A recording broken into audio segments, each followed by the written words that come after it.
Assalamualaikum warahmatullahi wabarakatuh.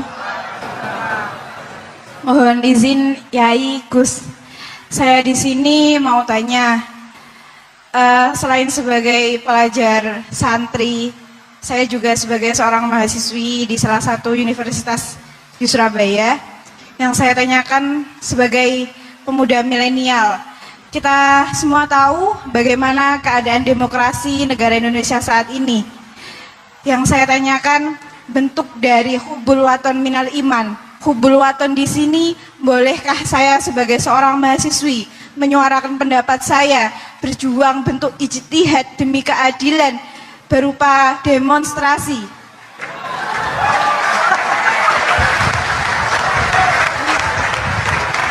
Ngapunten, yang saya tanyakan di sini, bagaimana menurut Gus, apakah saya melakukan demonstrasi ini sudah baik atau sangat baik atau mungkin perlu dikaji kembali? Terima kasih. Assalamualaikum warahmatullahi wabarakatuh. Hubungan antara demonstrasi dan hubbul wadon minal iman.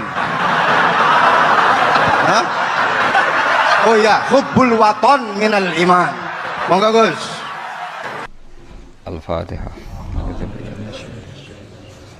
Bismillahirrahmanirrahim. Ar-Rahmanir-Rahim. Surah Khairil Muhdubi alaihim waladhdallin.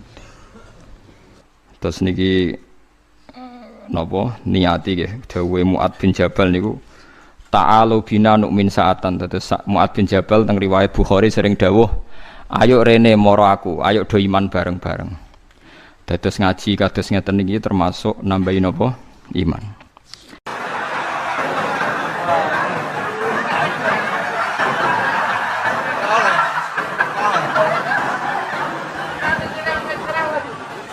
Ini benar-benar ahli loh. Begini kan, demonstrasi itu kan makna pokoknya itu kan apa? Memperlihatkan. Makanya demonstrasi kekuatan maknanya ya show, ya, memperlihatkan satu apa? Kekuatan. Sehingga kalau dalam Islam itu ya fleksibel, asal itu tidak merugikan orang lain, tidak anarkis, tidak mudarat bagi kelompok lain, tentu boleh. Bahkan kalau tidak apa, menyuarakan suara kita tentu dengan cara-cara yang tetap Islami ya, itu malah kita disalahkan karena berarti tidak ikut bertanggung jawab terhadap proses bernegara. Tapi tentu disuarakan secara konstitusional dan secara baik. Kemarin pas demo di Jogja yang ramai itu masalah rancangan KUHP itu, rektor UI juga ketemu saya, pamit Gus mau demo aja. Ya tapi yang baik dan sopan kan. Karena begini ya, di Quran itu ada ayat walau la dafuwahin nasa ba'dahum bi ba'dil lafasadatil ard. Jadi kekuatan manapun itu harus dikontrol. Tentu kontrol itu macam-macam. Tapi tentu saya ulang lagi, jangan anarkis, jangan melakukan sesuatu yang kontraproduktif. Jadi menurut saya pernah ditanya, Gus kalau pemerintah itu didukung 90% rakyatnya bagus enggak? Ya bagus, berarti presidennya hebat, didukung mayoritas rakyat. Kalau hanya 55 ya bagus, presidennya biar tahu, biar hati-hati karena dipilih separuh lebih sedikit gitu. Lah kok bagus semua? Ya emang harapan kita sama Allah semuanya baik semua, kata saya gitu. Jadi susahnya apa sih kita melihat sesuatu itu, asal agama ini kan gampang, asal tidak maksiat itu baik. Asal tidak maksiat itu baik. Ma khuyyira Rasulullah baina amrayni lakhtara aisarahuma ma lam yakun isman. Jadi demo itu bukan, nah kalau demo yang diharamkan sebagian fatwanya ulama tentu yang maknanya yang anarkis. Kalau yang dihalalkan tentu maknanya yang tertib. Itu biasa dalam hukum fikih. Rasulullah ngendikan A, mahmalnya seperti ini. Rasulullah ngendikan B, mahmalnya seperti ini. Karena kadang ngendikanin Nabi cara zahir itu berlawanan. Misalnya Nabi ditanya, amal paling baik apa ya Rasulullah? Nyaur utang gitu. Karena biasa yang ngemplang mungkin yang tanya itu tukang. Tapi kadang Nabi jawab birrul walidain. Kadang jawab as-sholat di awali waktiha. Karena penanyanya ini beda. Gimana? Takut nggak tahu sholat. Ya, takut nggak tahu sholat kata beliau. Kan gitu. Jadi ini penting saya utarakan karena zaman Nabi itu ya biasa Nabi misalnya ngendikan sesuatu itu. Terus ada juga sahabat yang memperlihatkan pendapatnya, tapi tidak niat bantah. masyhur itu dalam tarikh. Saya beri contoh yang masyhur. Nabi pernah sholat duhur itu 2 rakaat. Sebagian riwayat mengatakan asar, tapi yang lebih kuat itu duhur. Setelah 2 rakaat Nabi sholat, itu akabiri sahabat papan atas itu sudah ada yang ngendikan karena mereka sopan semua, tahu etikal. Setelah Nabi pulang sudah dekat pintu, ada sahabat yang berdiri. Ya Rasulullah, aku siroti sholatu amnasita. Ini sholat model kosor, apa engkau lupa?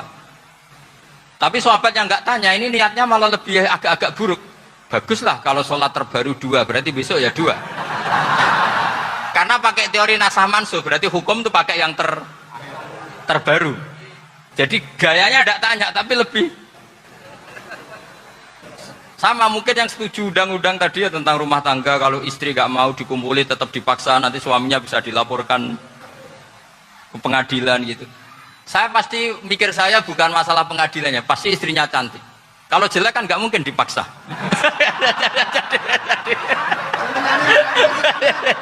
Ini ketularan ya. Jadi saya cara berpikir tuh, jadi tak pikir lucunya saja, bukan mikir serius. Ketularan ya, sudah ketularan ya. Karena keburukan itu mudah nular.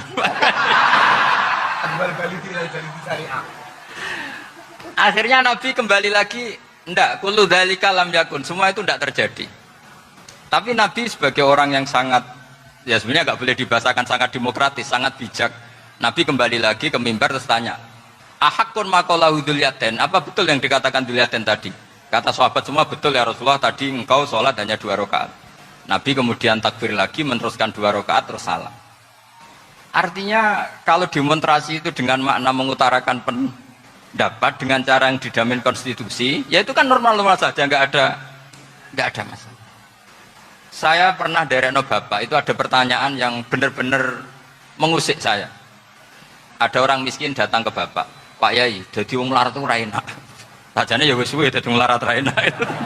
Itu pas Ramadan. Kenapa kata bapak? Bapak saya itu teman akrabnya Gus Ali, itu senengannya ya guyon, mau meninggal aja masih guyon. Bapak dia itu guyon terus. Kenapa ya? Sudah puasa nggak makan, buruh orang, macul itu kan berat. Mau istirahat nggak boleh karena buruh orang. Enak jadi wong sugih puasa diam di rumah gini-gini itu. Terus kata bapak saya gini, enak wong larat. Jadi wong sugih nak puasa berat. Kok sakit ya? Esok mangan pecel, awan rawon, engkok sore sidik sate. Jadi yang harus ditinggalkan itu banyak. Nah sampean kan biasa meninggalkan itu semua. Semenjak itu dia, oh iya, nak ngono podo-podo abot. Jadi hasutnya pada orang kaya terus nggak ada. Nah ini pentingnya ilmu, jadi pentingnya pendamping tadi itu. Setelah diberi jelasan, oh maturoni ternyata podo-podo abot gitu. Dia nggak tahu susahnya jadi orang kaya. Ya sama seperti tadi, ya saya puasa, kerja gini-gini, bojo sitok elek, terus jadi yang bojo 4 cantik semua abot aku.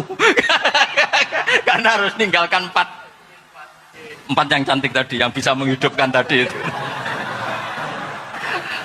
Itu kan juga demonstrasi, artinya mengutarakan apa yang. Jadi itu saya pikir seperti itu. Ya ini, pokoknya gitu aja. Assalamualaikum warahmatullahi wabarakatuh. Waalaikumsalam warahmatullahi wabarakatuh. Tepuk tangan untuk beliau.